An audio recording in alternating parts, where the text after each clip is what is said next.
Last time we discussed how to perform substitution in indefinite integrals. This time we're going to talk about what happens if the integral itself also has the limit of integration, and therefore those have to be dealt with and plugged in as well. So there's basically two methods.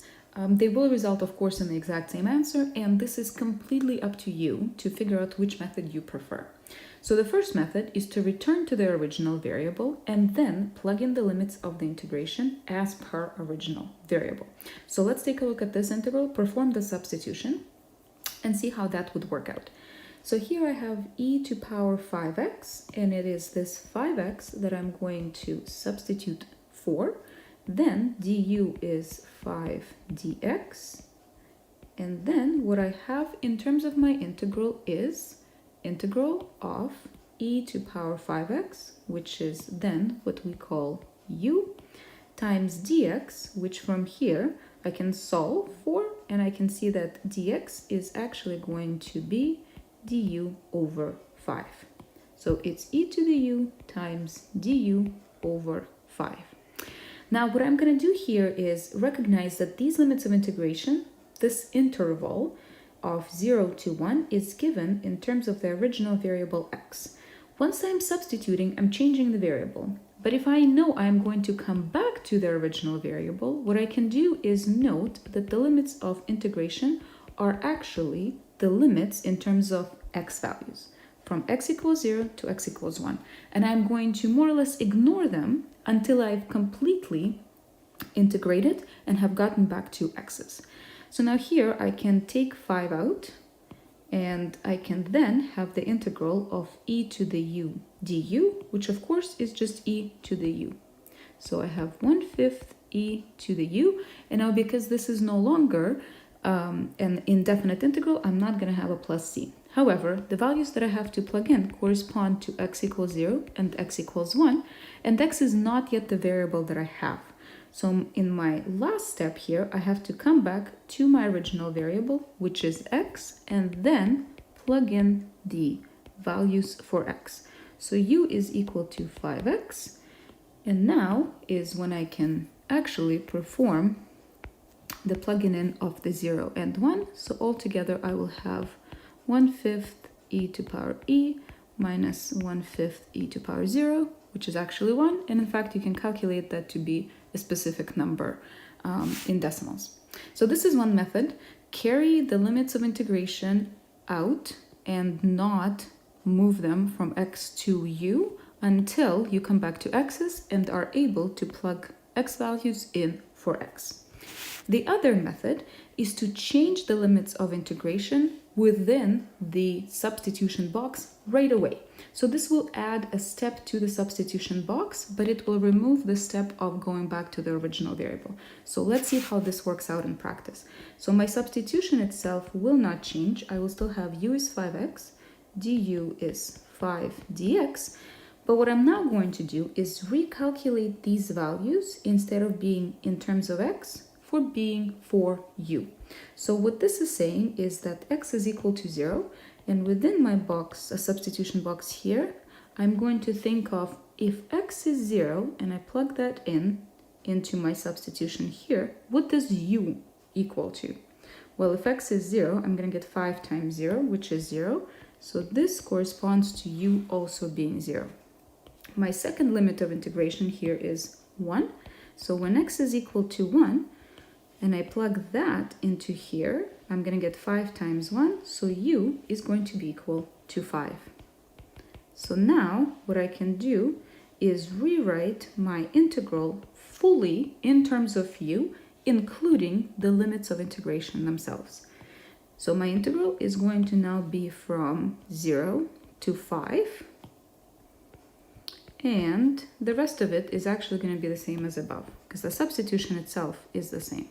So times du over 5, I can then integrate, and I notice here that my values are actually representing values of u, so I can plug them in directly.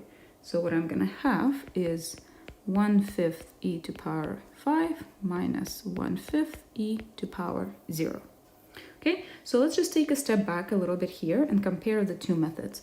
what I'm seeing is the first method kept the substitution fairly short, but I did have to come back to the original variable before I was able to evaluate the integral fully. What I have in the second method is that my substitution box is extended with calculations for the values of u, but then I can avoid having to go back to the x's. Again, this is completely up to you. Whichever method you prefer is totally fine. The more practice you get, the more preferences you're going to develop. Next, we're going to take a look at a few applications of, in particular, definite integral to word problems and to biological processes where we will have to perform substitution and will have to do so with the limits of integration. The first application we're going to see here is breathing cycle. It's not hard to notice. Take a second, pause, breathe in and breathe out to recognize that breathing is cyclic. A full respiratory cycle from the beginning to end takes about 5 seconds, and the maximum airflow into the lungs is about 0.5 liters per second. So notice that this is the rate of air inflow. This is how fast you're inhaling the air. This is kind of like the speed of the air going in. The first part is actually just asking to explain why this function is a reasonable function to model the rate of airflow with. So first of all, if this is modeling the rate of airflow, then this is going to be in liters per second. And this is basically saying as you breathe in, this is your maximum speed, but then you slow down towards the end of the breath. You probably pause a little bit at the end and then you breathe out. So then this rate becomes sort of negative, pointing in the other direction. So why is this a reasonable thing? Why is this a reasonable function to model this particular process with? Where does this 5 and where does this 0.5 occur within this function that we're considering? So analyzing this simply from the point of view of the function, the first thing we notice is that this contains sine. Now sine, as we've already seen in a couple of lectures ago, the reason that trigonometric functions are nice to model with is because they themselves are bounded by -1 and 1, which means that multiplying by 1/2 bounds my entire function to be between -1/2 and 1/2. If the maximum rate of airflow is 0.5, then this is exactly what this 1/2 actually corresponds to. When sine is positive, this points to the air being breathed in at this rate, and when sine is -1, this points at the rate of airflow being breathed out. Now, what about this 5 seconds of the actual full cycle of breathing? Well, if the full cycle is about 5 seconds, that means that we want this entire function to go through the full period of sine in 5 seconds. Now sine starts at 0 and then goes through the full cycle by the time it gets to 0. So let's, for example, say somewhere here. And if you remember your trigonometric functions well, you'll remember that this will account for the period if we divide the inside of the sine by that. So now because the full cycle is 5 seconds, the period of the sine is in fact 2 pi over 5 seconds. Now the second part is asking to do a little bit more calculation and a little bit less explanation, let's say. We're asked to use this model to find the volume of inhaled air in the lungs at some time t, at any time t. So what we're given is rate, so this sort of speed, and what we're asked to find is volume. Let's take a look at the units. Here we have liters per second for the rate, and we want volume, which is measured in liters. So we basically want to take away this seconds per second. What we have is a derivative, the rate of change. What we want is the total, which means the antiderivative. So because I would like it at any time t, what we're looking for is the integral between 0 and t of my rate of flow. So a half sine of 2 pi over 5t with respect to time. This, with respect to time, is exactly what's going to account for the per seconds going away. So just in terms of units, what we have here is liters per second times the time, which is seconds. Seconds will cancel out as we add over the period of time between 0 and t, and our final units will be simply in liters, which of course correspond to volume. So here now I can see that this 1/2 can get moved to the outside of the integral. That's not a problem, but then I'm stuck with this sign of this large inside function. So this is what I would like to actually substitute for. My u is going to be 2 pi over 5t. Now this is not going to be difficult, but it is going to be a little algebra heavy, in particular fraction heavy, because this fraction is just a little bit bulky. But nothing to worry about. Du, this is just a constant. So du is equal to the constant times dt. It's just again that the constant is a little bit bulky in this case. So for this particular example, I'm actually going to use the method of not going through the change of values here, because it looks like this is going to be a bit of a mess to compute, and it might just be easier to come back to t, because this is not going to actually involve that much arithmetic here. So let's see how that works out. So then I have the integral, and I have to now note that my integral goes from t equals 0 to some t. So my values are in terms of t, not in terms of u. And what am I going to have? I'm going to have 1/2 times sine of u times dt. From here, in order to solve for dt, I'm going to have to divide by 2 pi by 5. So dt, once these guys cancel out, is going to be du divided by 2 pi by 5. So let's note that, du divided by 2 pi by 5. If you haven't had enough practice with substitution yet, this might be a bit of a jump in terms of steps. So take your time, really go through the calculations here, maybe solve for dt explicitly before plugging it in to see and make sure that this is the integral you're supposed to get. Now the good news is that this 1/2 and this 2 pi over 5 are both just constants, so they can be taken outside of the integral altogether. So let's take these two and move them out. I can not only move them out, I can also put them together slightly better than what they're actually written as. Remember that this 2 pi over 5 is actually 1 over that, which means that in order to simplify that, I will have to revert and multiply. And together with this 1/2 at the front, the coefficient I'm going to get is 5 divided by 4 pi. And then I have my integral from t equals 0 to t. So again, my integral limits of integration are actually in terms of t. And then I'm going to have sine of u du. Now the good thing, of course, now is that I know the antiderivative of sine u du. That is minus cosine of u.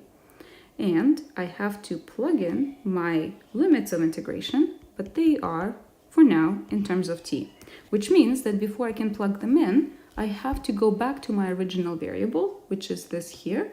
So what I'm going to get as my next step is 5 over 4 pi minus cosine of u, which is 2 pi by 5t. And now I have to compute for t between 0 and t. Now this is now simple substitution. I'm just going to plug in t from the top, which is just t, minus plug in 0 on the bottom, which is just gonna become a 0 here and therefore produce a number, and I will be able to get my one final answer.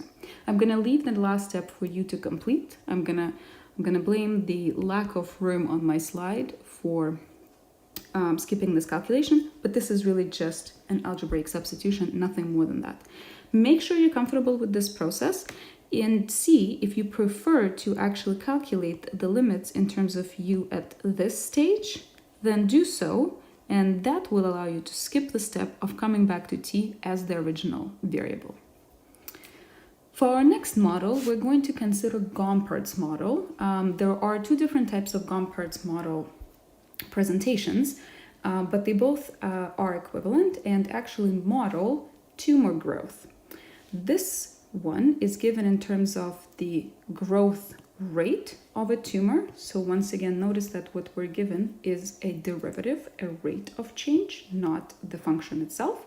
And it's given by this fairly ugly function here. This is given in cubic millimeters per month. So this per unit of time once again suggests that what you have here is of course the derivative.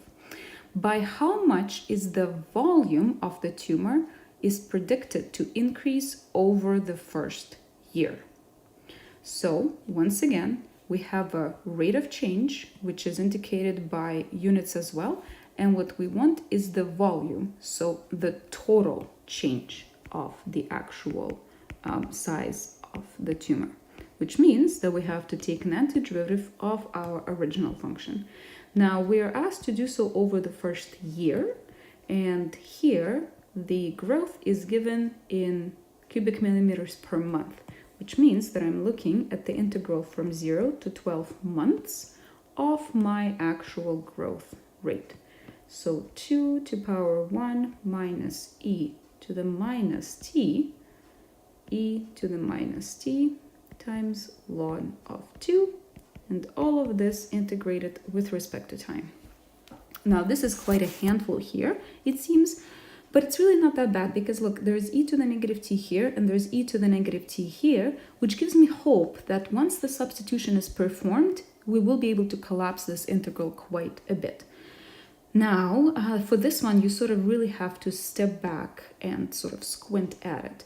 But I can see that my general shape is 2 to some power times something else times a constant. This ln of 2 really doesn't matter and can be factored out right away in order to get out of the way. Now, this something in the power here is really quite bulky. So I'm hoping that if this is what I call u, the rest of my integral can be written in terms of it. So let's try it out. Sometimes with substitution, you just really have to try it out and hope that the simplest thing works. And if it doesn't, try something else a little bit more complex. So now, if this is my u, what is my du? Well, the derivative of 1 is nothing. And then I have the derivative of minus e to the minus t. This minus can stay put. And then the derivative of e to the minus t is minus e to the minus t. So altogether, the two minuses become a plus, and I have e to the minus t dt. Now here is again where you are going to have to make a choice. Do you want to calculate the values of u directly so that you can rewrite the whole integral, including the limits integration in terms of u, or do you not mind going back to the original variable?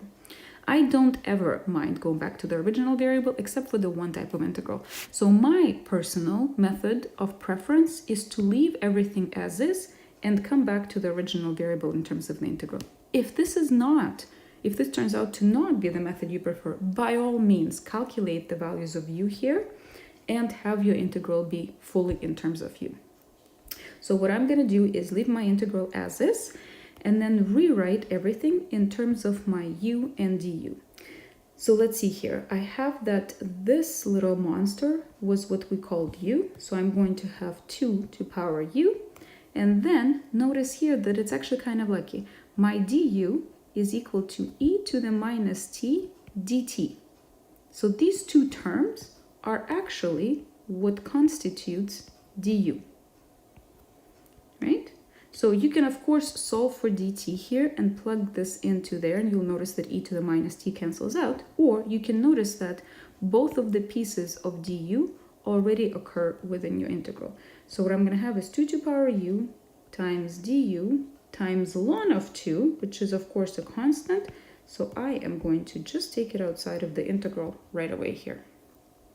Now, again, you can write down the limits of integration in terms of t, because that's what you got here. And let's see if we can now find the antiderivative of the integral that we end up with.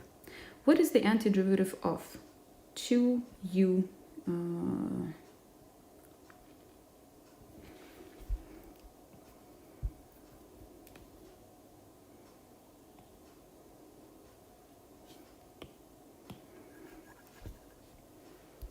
So what I have here altogether then is 2 to power u times ln 2 times du. And my integral goes from t equals 0 to t equals 12. Okay, now you can actually avoid writing the limits integration altogether until you're back to the original variable t, or you can keep track of them all throughout.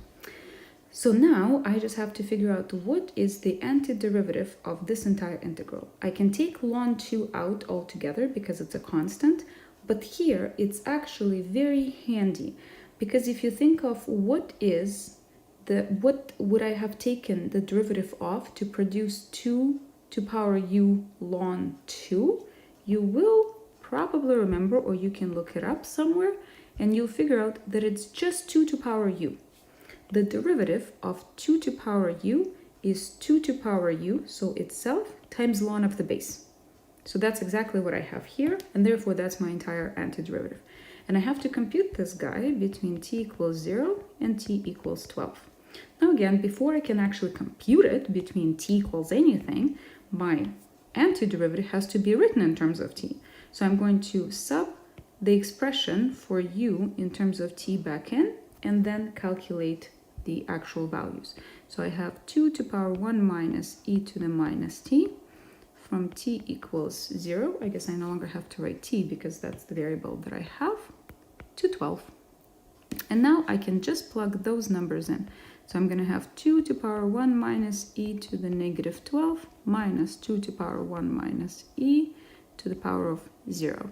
And of course, these are just numbers, so I can easily calculate what they are and compute this whole thing as a number.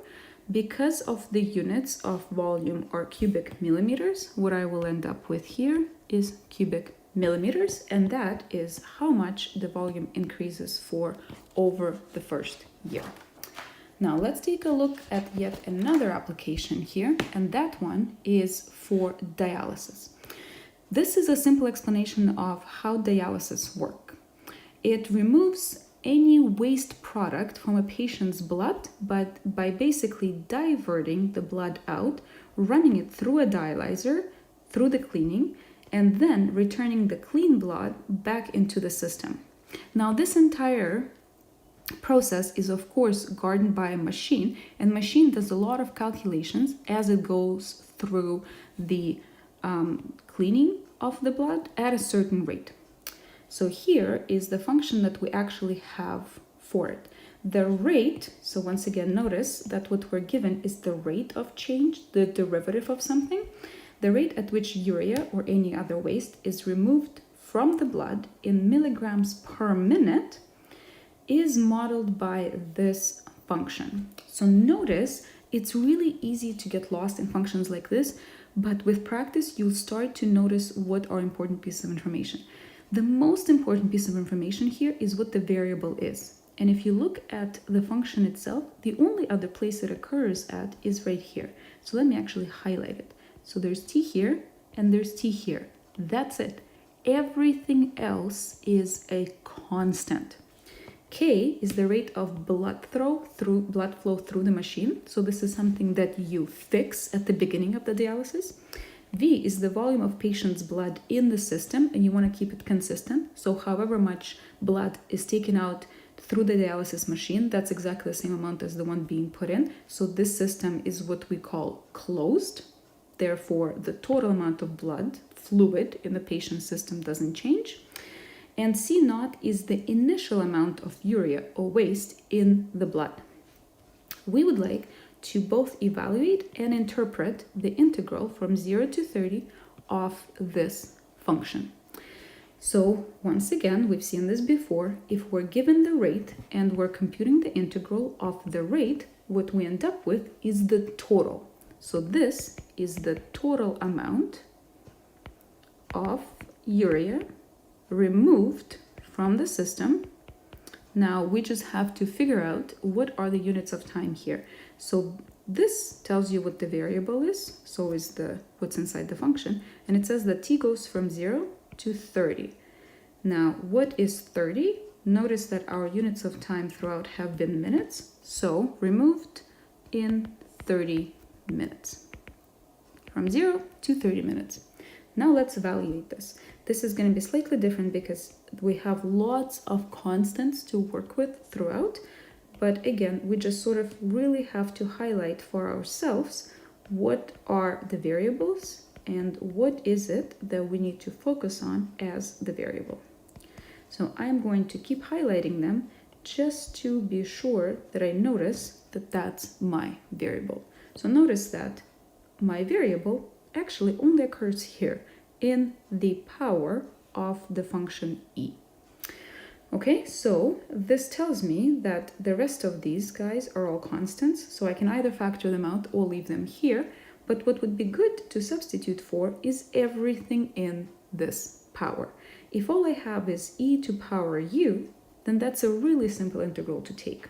So that's what I'm going to do. I'm going to set u to be minus kt over v, and again, be mindful of the fact that your variable is t.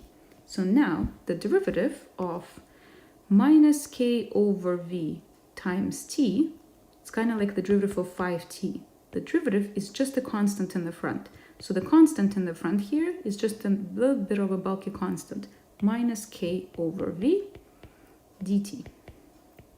And again, I'm actually going to leave everything in terms of t and come back to that as the original variable. So what are we going to have in terms of my integral here then? I'm going to have the integral from, I'm going to again label this t equals 0 to t equals 30. And what do we have in the middle? So this is going to become e to power u, and then I have to find this expression for dt. So either I solve for dt and plug it in, and I encourage you to pause and do just that for extra practice, or I can note that, look, k over v dt is actually already here. There it is, k over v dt. So together, this term and this term almost form a du, except for du is negative of that. So this term and this term together are actually minus du. And I can use that to plug that in exactly. Now I'm still going to have the c naught left, so I can factor it out outside because it's just a constant. Minus, which is this negative, can also travel outside. I don't need that in my integration. And what I'm going to have left is e to the u du. Isn't this lovely? This is such a cute little integral, and it's going to be really easy to take the actual antiderivative of it. So let's do just that. The antiderivative of e to the u is just e to the u, so let's not forget the minus c naught in the front. And I have to calculate this between t equals 0 and t equals 30. So my limits of integration are still in terms of t. But in my next step, I can solve this problem fairly easily by simply plugging in the expression for u into my u. So here I'm going to have minus kt over v, and this has to be evaluated between 0 and 30. That's it. That's as simple as that gets. So now let's plug those in. So I plug in 30 in for t, minus I plug in 0 in for t. So what happens when I plug in 30? I'm going to have minus c naught e to the negative 30k over v minus, and then I plug in 0 in for t. What am I going to have? Let's do a simple calculation here in our head of simplifying what's going to happen. I plug in 0 in for t. This entire power is going to be 0. Anything to power 0 is just 1. So this whole thing is going to be 1. So I'm simply going to get minus c naught. Minus c naught is going to give me plus c naught. And that is actually it.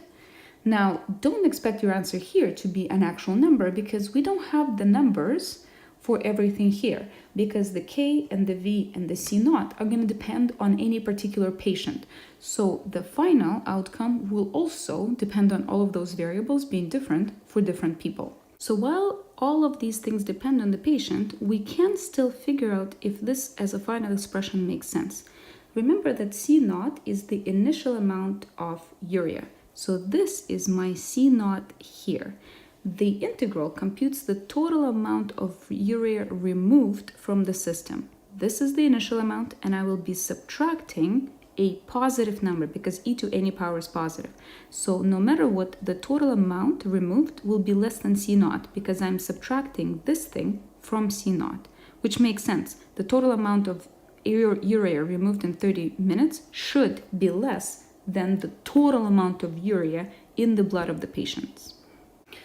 Now, this is the last application that we're going to do here, but as you notice, the real calculations are simply using the substitution method, but the interpretation of the rate versus the total is exactly what we've been doing all along.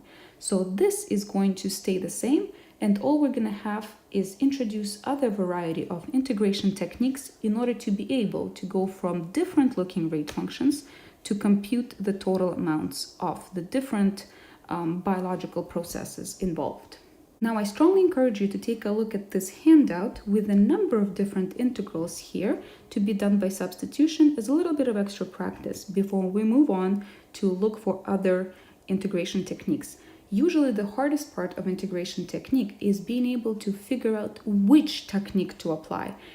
These integrals are all done by substitution, which will allow you to practice that technique and that technique alone.